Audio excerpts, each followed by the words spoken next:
Ce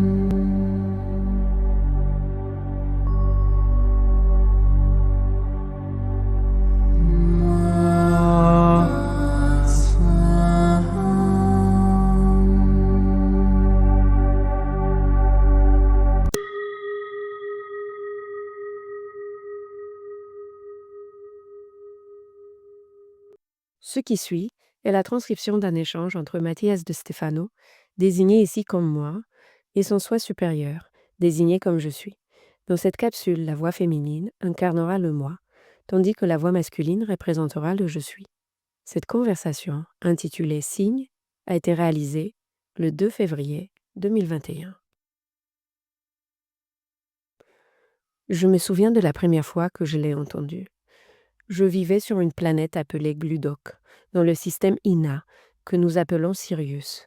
Ma tâche consistait à vérifier le bon fonctionnement des infrastructures de mon quartier, à la périphérie de Shirod, la capitale, en quelque sorte comme porte-parole et technicien. À chaque cycle, nous devions nous rendre au bâtiment central pour partager les nouvelles dans une sorte d'agora. L'image qui s'en rapproche le plus aujourd'hui pourrait être celle du Sénat de la République dans le film Star Wars. Shirod était l'un des centres les plus importants de la Confédération galactique et de temps en temps, les représentants de différents mondes s'y réunissaient pour discuter des États en désaccord. À l'époque, je n'avais pas de mémoire. Je ne me souvenais pas d'autre vie, ni rien de ce genre. Je me consacrais simplement à répondre aux besoins de ma région comme un travail normal. Et c'est lors d'une de nos fréquentes réunions que j'ai pu assister à l'une des grandes réunions entre les porte-paroles d'autres mondes. Ces journées étaient intenses, car on pouvait voir et entendre des gens d'autres mondes parler.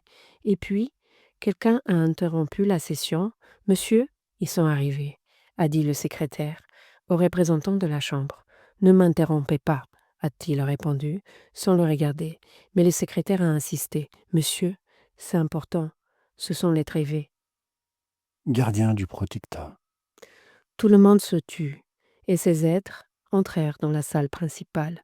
Ils ressemblaient à des tricératops extraterrestres, marchant droit avec la sérénité d'un moine presque céleste.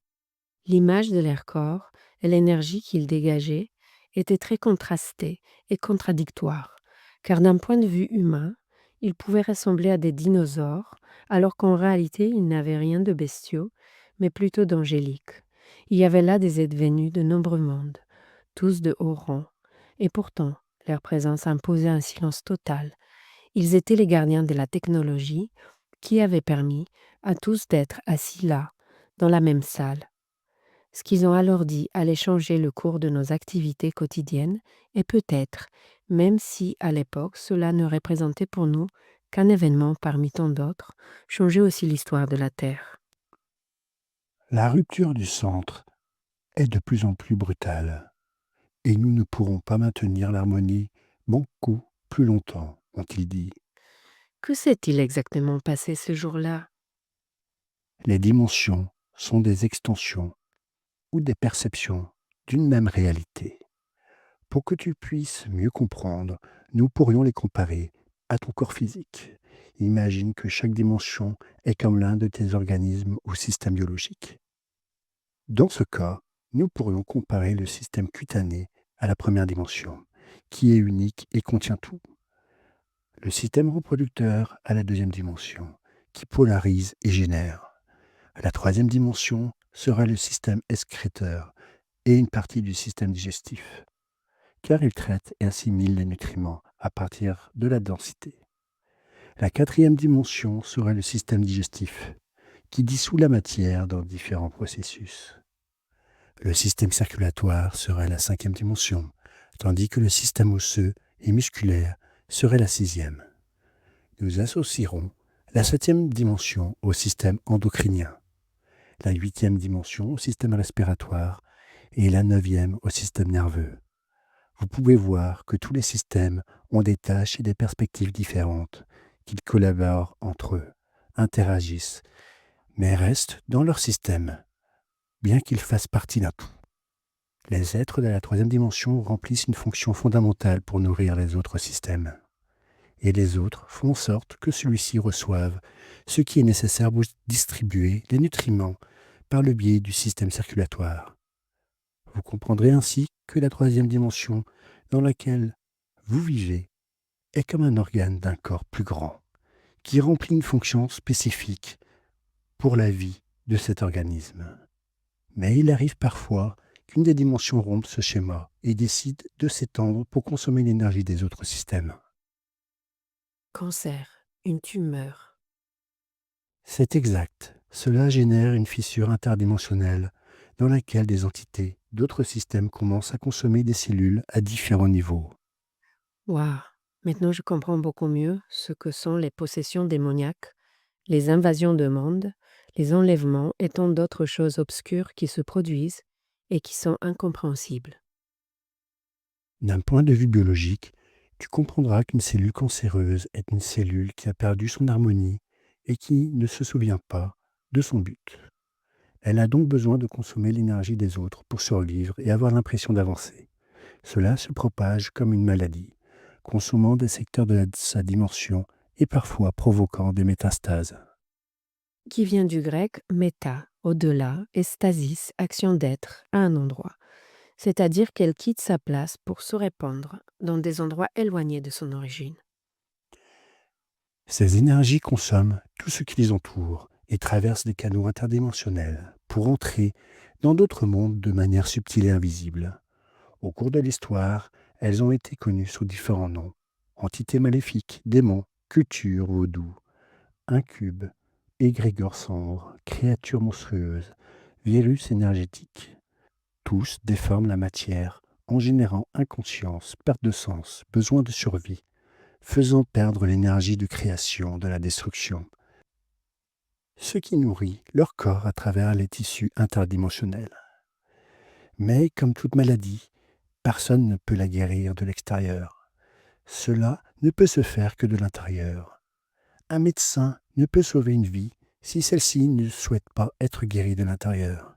La vibration du corps dépend de la conscience de ses cellules et non des outils ou des connaissances du médecin. Je pense que ce que tu viens de dire est essentiel pour comprendre pourquoi les extraterrestres ou les êtres de lumière ne peuvent pas intervenir dans notre monde. Même s'il est envahi par ces entités, seuls nous pouvons le faire. Et ils le savent depuis le début. Les Trévets ont annoncé que des cellules cancéreuses provenant d'autres dimensions se propageraient vers la troisième dimension et qu'elles n'auraient pas tardé à affecter le portail de la nébuleuse d'Orion. Si elles traverseraient Orion, elles entreraient dans notre voisinage stellaire. Mettant en péril l'harmonie de la Confédération, comment guérissez-vous une maladie dans votre corps? Grâce au système immunitaire. Que fait ce système? Il stimule les globules blancs et les protéines capables d'identifier les agents externes qui n'appartiennent pas au système physique du corps et, rapidement, certains se suicident en se laissant piéger par le virus ou la bactérie, afin que le corps reconnaisse sa génétique. Ainsi, les protéines suivantes pourront absorber en leur sein l'ADN déformé et produire de nouvelles protéines capables de reconnaître et de tolérer le virus.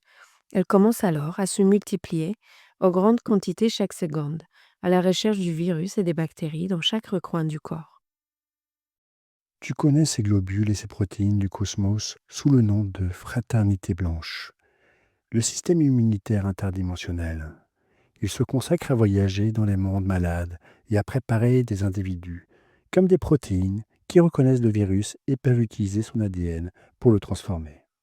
Et pour y parvenir, ces êtres doivent intégrer le virus en eux. Ils doivent apprendre de lui, cohabiter avec lui, le porter en eux, expérimenter son obscurité. S'ils ne le font pas, ils ne pourront ni l'identifier, ni aider les autres à l'identifier. Cela explique pourquoi de nombreux êtres de lumière viennent vivre des vies sombres et douloureuses, guidés par la fraternité blanche. Les Trévets ont dit qu'ils étaient imminents, que les mondes en développement soient envahis par ce virus, et que, par conséquent, ces mondes devaient immédiatement reconnaître comment le virus fonctionnait à son stade de développement primaire. Et comment ont-ils fait? en guidant le virus vers ces mondes, puis en naissant dans ces mondes. Comment? La Confédération galactique a conçu un plan. D'une part, la fraternité blanche serait chargée de reconnaître les mondes ayant un potentiel évolutif qui serait touché par le virus, qui traverserait Orion. D'autre part, le commandement galactique a été créé, dirigé par des êtres qui seraient chargés d'assurer l'harmonie de ces mondes et de les protéger contre d'éventuelles invasions. Mais son objectif principal était de prendre soin des agriculteurs des mondes. Qui était-il? Des êtres provenant de différents mondes qui ont récolté le potentiel génétique de leur planète pour le conserver dans les serres de la galaxie. Des mondes comme la Terre, les généticiens semaient les graines dans les animaux et les végétaux, permettant ainsi à de nombreuses âmes de leur monde de s'y ancrer. Comment cela fonctionne-t-il? Les âmes sont des composés d'énergie qui constituent la mémoire des cellules. Les âmes sont généralement liées à la génétique d'un groupe. Ils se déplacent principalement sur la même planète à travers différentes espèces. Les âmes naissent généralement dans un monde ou dans un autre, uniquement si quelque chose transporte leur matière énergétique entre eux. Que ce soit une explosion, un astéroïde ou une comète qui disperse des minéraux d'un monde à l'autre. Peut-être par le biais de la poussière stellaire, ou que des êtres intelligents déposent cette matière dans d'autres mondes. C'est pourquoi ils sont des agriculteurs. C'est-à-dire, d'une certaine manière, ils ne sont pas venus s'aimer des mondes pour nous récolter et emporter nos fruits vers les leurs, mais ils sont venus se semer eux-mêmes afin de pouvoir naître ici, sur Terre, et développer leurs capacités et se mettre à l'épreuve face au virus. Et la seule façon de le faire était dans le passé. Comment? Ce dont nous avons parlé le premier jour. La seule communication possible entre certains mondes et d'autres se fait à travers le temps. Et c'est pourquoi la communication physique d'un monde à l'autre est toujours en relation avec le passé. Car ce que la lumière nous vous montre depuis une étoile n'est pas ce qui se passe maintenant, mais ce qui s'est passé au moment où cette lumière a quitté ce monde. Donc, les extraterrestres du bras d'Orient ont sémé leur propre âme dans le passé de notre monde afin de pouvoir reconnaître eux-mêmes les cellules souches malades et de l'intérieur, comme le système immunitaire, pouvoir guérir. C'est pourquoi ils ne viennent généralement pas directement, car ils vivent en nous. Nous sommes eux. Vous êtes les ancêtres des extraterrestres. Waouh!